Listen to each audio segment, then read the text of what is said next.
Hey, how's it going, you guys? I am working on installing a light bar on my 2018 Jeep Wrangler.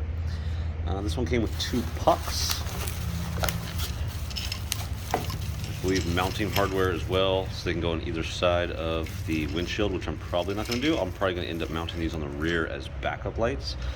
I'm just looking for a little bit sleeker look on my new Jeep. Let's see. Full wiring harness. Directions, these are subpar at best. Let's see what's so I already kind of was going through looking at how difficult this is going to be before I start the video, and the maker, Rough Country, as always, are idiots. So obviously that's where I'm going to mount it. You see the mounting holes. So logically they would add a hole, right? Well, they did. I hope you guys can see this.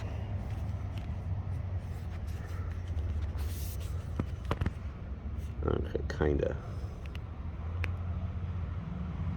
Alright, so as you can see right there, there's a hole. But it had a rivet in it. I ended up using a flathead and a hammer to actually bang the rivet out. And then, once I started trying to run the cord in, just to make sure it was big enough, which of course it's not, boom, sticks right here, just as soon as I get in. So I'm looking at this, and I'm pretty sure I can just cut it back and then run these insulated wires through. And then basically this thicker black wire will stop right where it goes through. If you don't have a winch on, you have access to actually be able to put a drill in there and drill it out. I would drill it out, but I'm not pulling my winch off just to install two fucking wires. All right, let's see. I'll probably go ahead and set it up on the tripod and do some basic install stuff. Alright, so I've done a couple light bars in the past. They all traditionally will have this groove design where you have bolts in a channel. They kind of slide back and forth. This is the first one I've come across with a weird mounting bracket. So this is what it came with. It took me a second to figure it out. Longer than I'm proud to admit. So I'm like, okay, so what's going on here? No. Definitely seems like it mounts pretty much like this. And then you adjust your angle by what groove it sits in. In order for this to work correctly, I'm gonna have to mount this to my bumper first. So I guess I'll go ahead and do that real quick and come back. All right, so I lied to you guys. I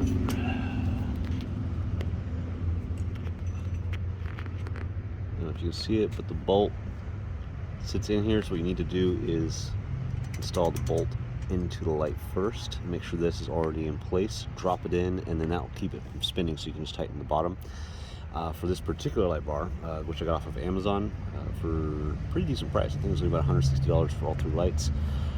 It's a 9/16 bolt, so what you're going to want to do, once it's mounted, I left everything loose, so you can kind of move it around. I'm going to go ahead and center it up to my light bar and find the exact angle I want. I'm going to go for just fairly level. Because usually when I'm off-roading at night, this is definitely not for highway use, it's for when I'm actually on the trail. I like pretty full illumination. Alright, you guys, so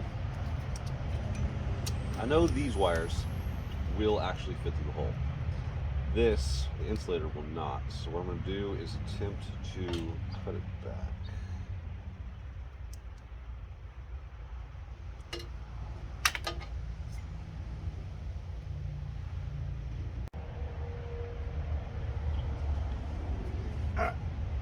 So we need a basic measurement of the length we need.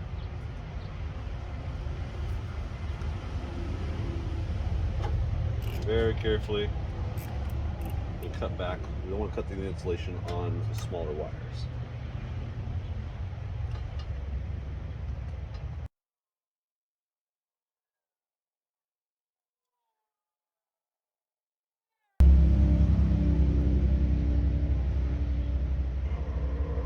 I really hope it just takes.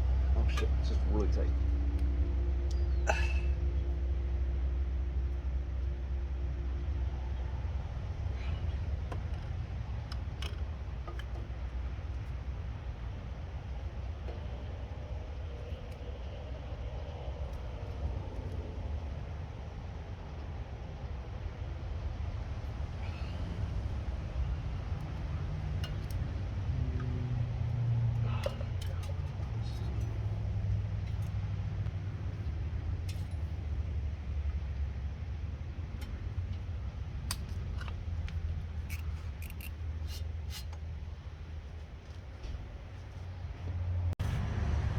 Alright, I was having a heck of a time actually getting the wires because I basically have to get them down through this hole.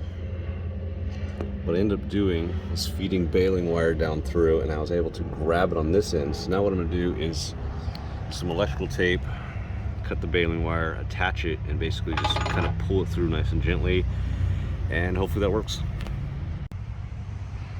So I don't know if any of you guys have ever done anything like this, but when you pull wires, what you want to do is you want to overlap whatever your pull wire is pretty substantially. In this case, it's about inch and a half is what I did. And I'll usually wrap all the way up and then all the way back down, and then get a substantial amount of the baling wire. Basically, you just don't want this to pull out once you're on the inside, because then you have a bigger mess. Make sure to just do it really, really tight. I guess we can put it on the tripod and see how it goes.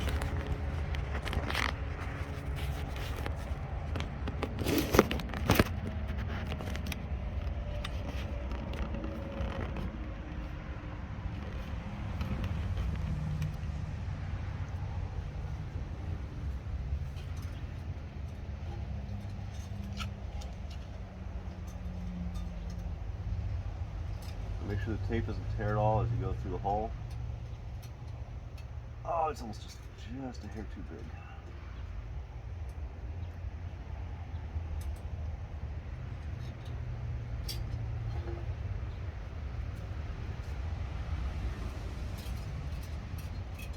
Like I said, we're trying not to tear the tape, but we don't have any other options.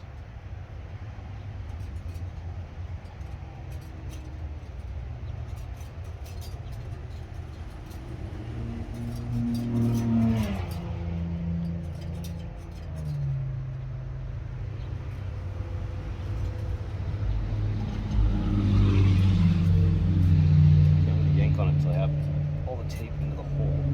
Luckily this hole is bigger.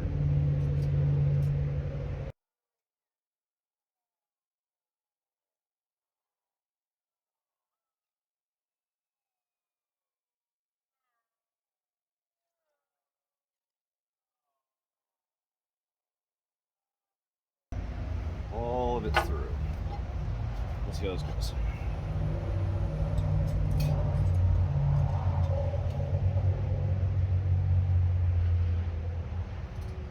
I lied. Oh, there we go.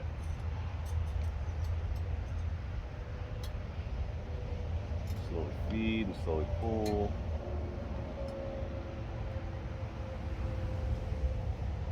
I feel like we get close to the bottom hole. We'll go under and look a little bit more closely. And we're there. Home stretch.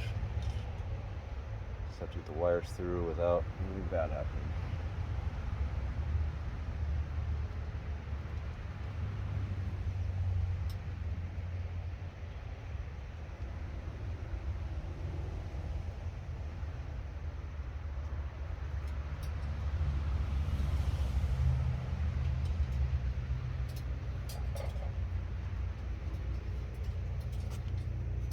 So now I just need to unwrap the electrical tape.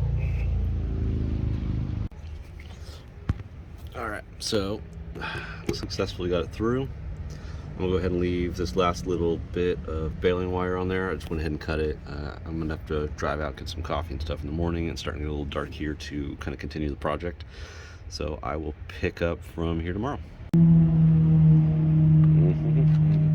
Hey, how's it going, guys? Alright, so back to the project.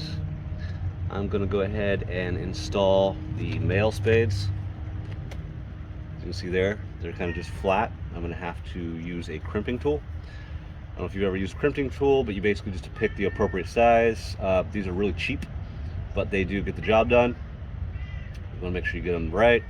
Place your wire in there firmly, crush down, make sure you don't actually cut through them, which I have done amazingly. The way you identify whether you need male or female on which side is the male obviously goes with the female. These are your females. The flat part just slides right into these guys. All right, let's get to it.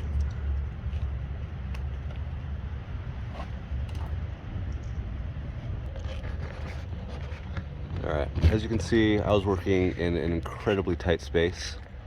I was able to make it work. Hopefully with whatever setup your bumper or your car has, you'll have a little bit more space than me. I don't remember if I said earlier in this video, but the concepts behind what I'm doing are the same for every single light bar. This is just what I'm having to go through for my specific setup as far as bumper and car goes. But as far as wiring and actual setup goes, this is going to be the same across pretty much all fields. So hopefully this works for whatever car you're actually applying it to. Now I'm going to start by running my wires. I've basically identified where they're going. I'm probably just going to go ahead and run them, and then I will show you how I ran them. And then I'll probably show you the hookup as far as the relay and battery goes. All right, real quick, this whole harness came with a setup for 2 additional LED puck lights that are supposed to go on either side of the windshield, which I'm not using. I'm going to end up running those as reverse lights, so I won't be using this harness. What you want to do is, so this will be stashed kind of back behind the battery. You want to individually tape up each one of these with electrical tape, and then tape them together. Make sure that the plus and the minus, or the red and the black, are not touching each other. Otherwise you will blow your fuse. All right, so hopefully you can see from this video why I really couldn't walk you through running it. I left all the zip ties uncut just so you can kind of see how I did mine. You're going to have to figure out what works best for you and your vehicle, because each one's going to be slightly different as far as the run pattern goes. But as you can see, we got our quick disconnects here, we got our males, we got our females. I went ahead and zip tied here. My best option was to run directly back following the frame line. I might potentially get something that will allow me to tie here, but really not necessary. What you got to worry about is not getting in with any components that move. So as you can see, we've got our power steering pump here. Luckily there's nothing really close that can actually damage it. I was able to get a zip tie up under here, and you pretty much just want to affix zip ties wherever you can that look nice but are very functional. That way your wire's not rubbing around or kind of limply hanging out in the engine bay, where it potentially could make contact with something that's either hot that could cook the wires, or that could cut the wires and short it. I ran, it's gonna be hard to see. I ran up, I was able to find another zip tie point here, at which point I came through the top. I followed the engine compartment along the side. There weren't really any good zip tie points, and I like everything to look really nice. So what I did was I ran up through here, and then I used the main wiring harness to basically follow across where my battery is. And like I said, your battery might be on the side. It'd be much more convenient if it was. Came through. Each one of these light bars is going to have a relay, which you will want to affix nice and tight. I lucked out. There was a hole that was just chilling here on the side, so I was able to get something out of my hardware box and just throw something through it. Excuse me. The extra wires that I was not using, I ended up zip tying up real nice and clean and storing behind the battery.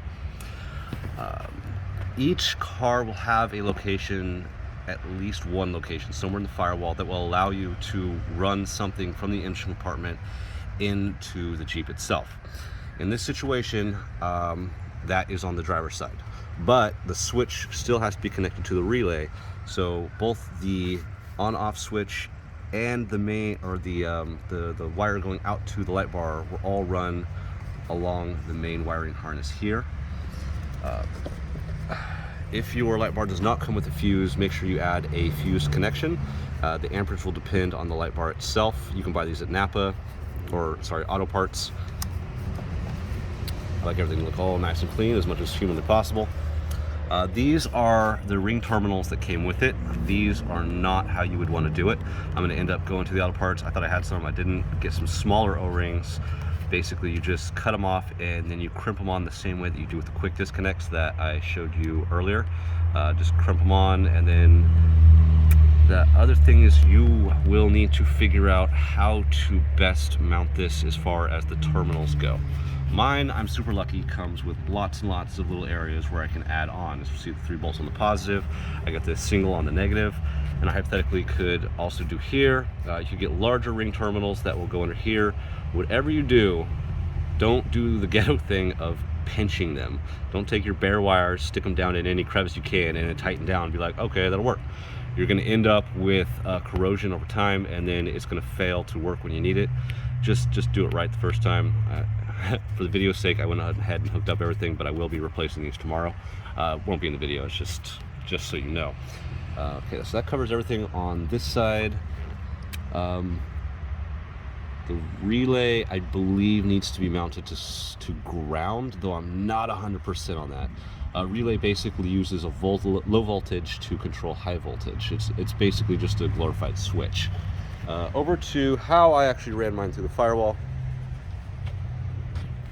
As you can see, I have lots of zip ties everywhere that I need to go through and clip, but I just wanted to kind of show you how I did it and how neat I was trying to go with it. It's just, I like my engine compartment to look really nice and not have to worry about anything fraying. With my car, I lucked out and there is a little rubber bung right here on the driver's side. Hopefully that focuses okay. The nice thing about the rubber bungs is you can pretty much just cut a little slit in it and then feed each one of the quick disconnects through one at a time, and then run them down. If you had a plastic one, you might want to consider attempting to change over to a rubber.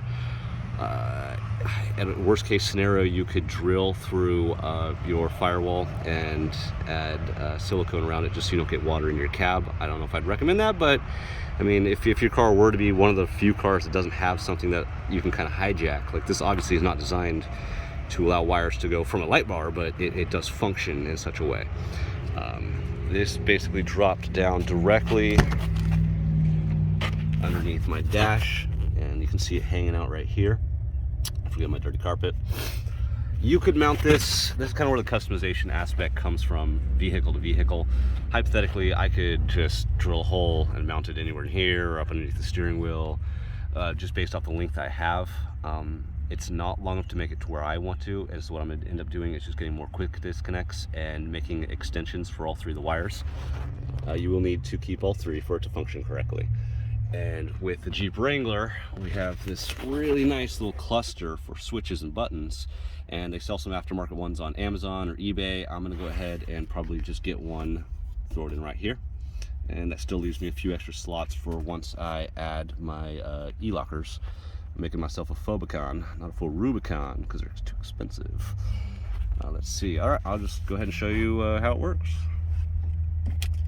The radio's probably gonna be on.